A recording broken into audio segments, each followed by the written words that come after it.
Welcome to the session, the delegates present here. My name is Dr. Manoj Modani. I am engineer from BITS Pilani, and I have worked in companies like Escorts, Toyota, JK Tyre.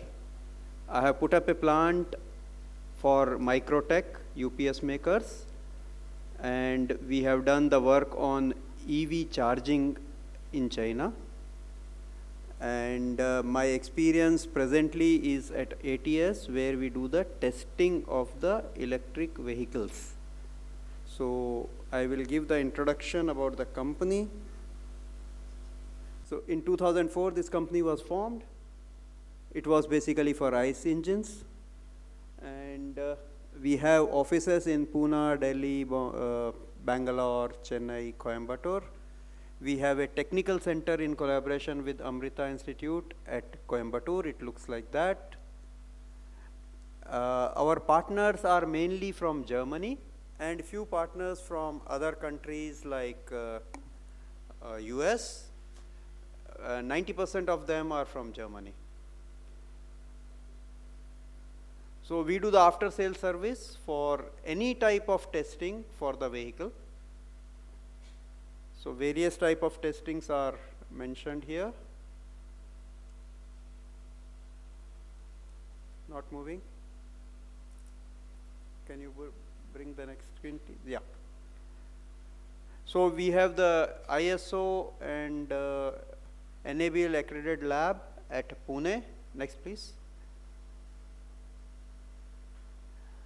So these are the electric vehicle related testing. The first one is the motor testing test bench. Second one in the row, first row, second one is the battery testing. The same setup can be adjusted to test the e-axle testing also. Next, please. Yeah. So we say mostly that EV penetration is not there in India. I would say no, it is there. Railway is almost electric now. Hardly any diesel or coal fired engines are there. Now electric buses, I have seen this in China, which is having the pantograph, something similar to what we have in railways. How it helps? It helps in the lesser requirement or no requirement of battery. So that saves on the concerns of lithium and other metals. So this is a very good technology. I heard that same technology has been put up on the new expressway between Delhi and Bombay. Next, please. E-rickshaw all around. So when we say EV penetration, what comes to our mind is our personal car. That will be the last one. So many scooters and motorcycles. Next, please. So why the clean fuel is needed? Because India is having very high pollution levels, cities especially. 15 cities out of 20 in the list are from India. So what are the best options?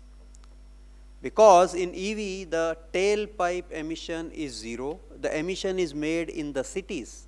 The city emission is gone. Now comes the fuel. Most probably we will use the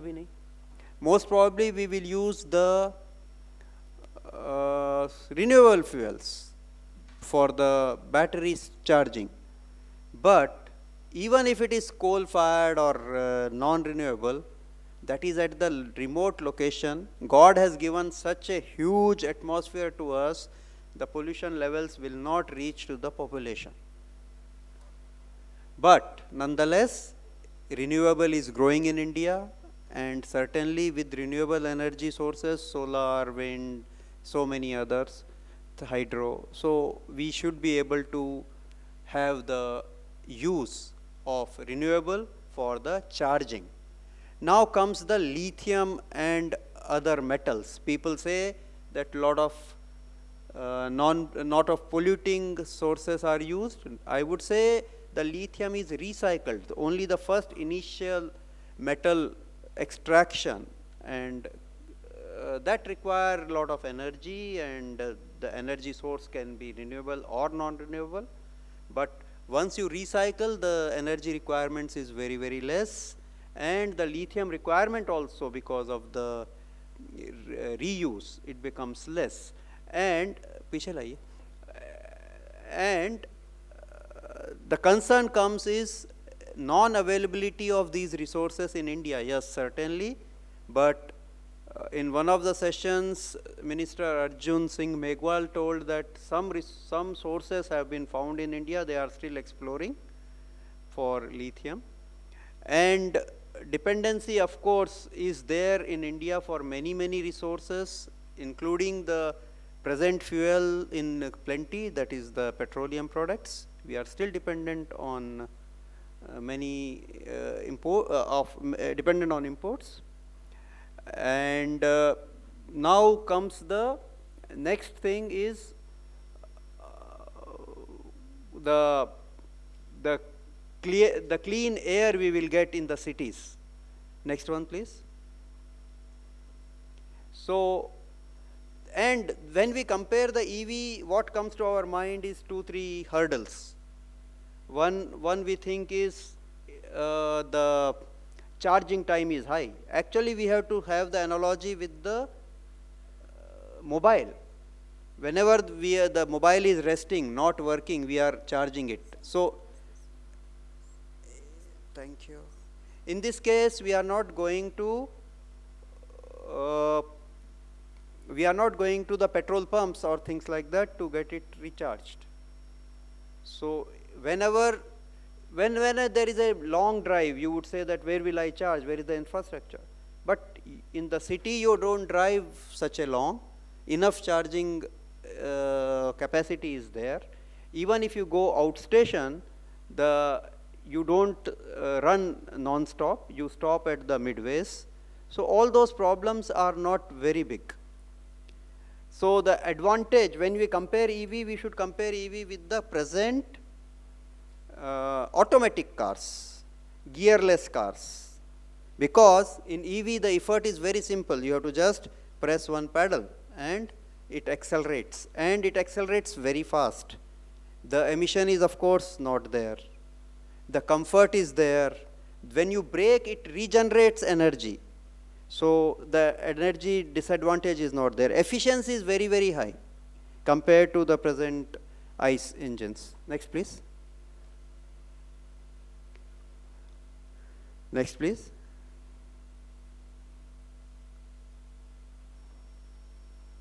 So this is the figure how the EV sales have been in various countries. Penetration in India is of course certainly not there. I am not seeing Iceland here, but I was there in Iceland and I saw more than 30% buses were on EV. Next, please. So I think I have covered the benefits. Next. So some of the drawbacks also I have covered, and we can take up anything in the question answer session. Next, please. So these are the 3 things which we have to make a balance. The present, it is not economical because of the high cost of battery. In the present, the consumer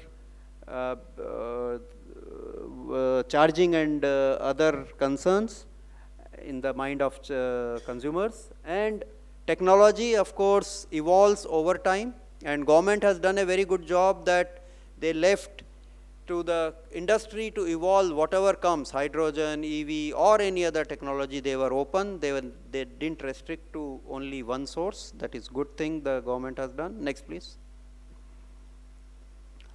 So these are how the cost breakup is. In the case of EV, the major cost is in the battery, which can be solved by pantographs. Only problem with pantographs is you have to have a heavy infrastructure cost, and it is very successful for a fixed pattern like railways or like long highways. Next, please.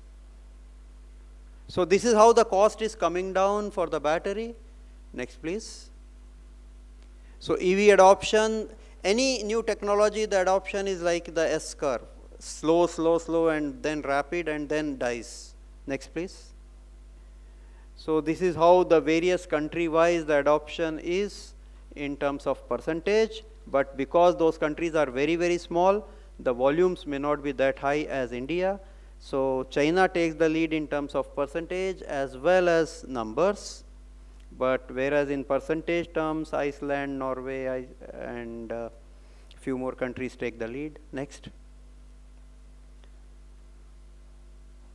So what is the future look like? All type of sources for new mobility will be there, and EV will largely depend on the adoption of non-personalized car. That means railway, e-rickshaw, scooters, taxis, buses supported by government fund. Next. So government is doing a lot of initiative, FAME subsidies and no registration fees. Various states have put various rules. So government push is certainly there. Next please. But as happens in India, some clause will come and they will stop the subsidy for Tata vehicle or X vehicle. Next please. So more measures can be taken by government to push this new technology and the clean mobility. Next please. I was invited here to Munich by BMW, the sponsor of this video, to find out why the future of cars is electric. But electric cars are actually nothing new. They date back to 1832, well before the first gasoline-powered car. In fact, the first car to go faster than 100 kilometers per hour was, in 1899, an electric one, called the Jamais Content, meaning never satisfied. But people were, apparently, satisfied with electric cars. By 1910, they were almost twice as common on American roads as internal combustion engines. But then came the Model T, which at $650 was significantly cheaper than comparable electric cars. And as gas stations popped up around the country, they could be quickly refueled, allowing you to travel farther, faster, and cheaper than electric cars, which took a long time to recharge. So by 1935, the electric vehicle had been commercially obliterated. But electric cars were still useful for some things. In the vacuum of space, an electric vehicle was the obvious choice for the Apollo lunar roving vehicle. It was a single-use vehicle due to its non-rechargeable silver-zinc-potassium hydroxide battery, and it had a range of just 92 kilometers. But the astronauts never needed even half of this range. At the Munich Olympics in 1972, to lead marathon runners in their race, BMW created an electric version of its 2 Series car. The car ran on 12 large car batteries for a maximum range of 60 kilometers, or 37 miles. This demonstrated the benefits of electric vehicles. They can run quietly with no emissions. But it also illustrated their limitations. With the battery technology available at the time, electric cars were expensive and short range, impractical for everyday use. So why are electric cars the future? In 2020, BMW is launching the iX3 all-electric sport utility vehicle, and they plan to have 25 electrified vehicles in their fleet by 2023. A lot of their concept cars, like the Vision M Next, are electric vehicles, and they have a Formula E car which can now run a whole race on a single battery pack. This is all made possible by developments in battery technology. Batteries have gotten a lot better, particularly with the introduction of lithium-ion batteries. First used in mobile phones about 30 years ago, lithium-ion batteries have almost 2 times more energy in the same volume than the next best battery chemistry. Because of their use in many consumer products like phones and laptops, their manufacturing costs continue to decline, driven by manufacturing and supply chain optimization. Over the last 3 decades, the energy density has increased both per unit mass and per unit volume, while the price has plummeted. This is unlike internal combustion engines, which, after a century of development, have few areas left for improvement. And the reality is, you don't really travel that far in a car. The batteries available today are good enough for all but the longest road trips. In the US, 99% of trips are under 160 kilometers, or 100 miles. And electric cars are just better vehicles. Here are my top 10 reasons why. First, more torque from a standstill. Thanks to the battery. So the concern about the charging is not real because the energy density is increasing, the charging length is increasing, we don't drive every time the long distances. The concern regarding nickel source, the lithium ion and other important metal sources is not very important because it is going to be recycled. Then the cost per kilometer is very, very low if your driving is typically 100 kilometer and above a day.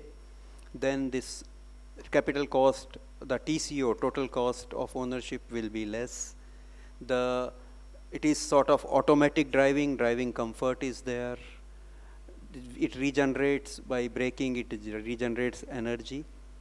And this is how the EV, other than personal vehicle, is going to be more and more in any country. Next, please. Sir, I would request to please conclude. Next, please. Thank you, sir. Next. Yeah. Thank you.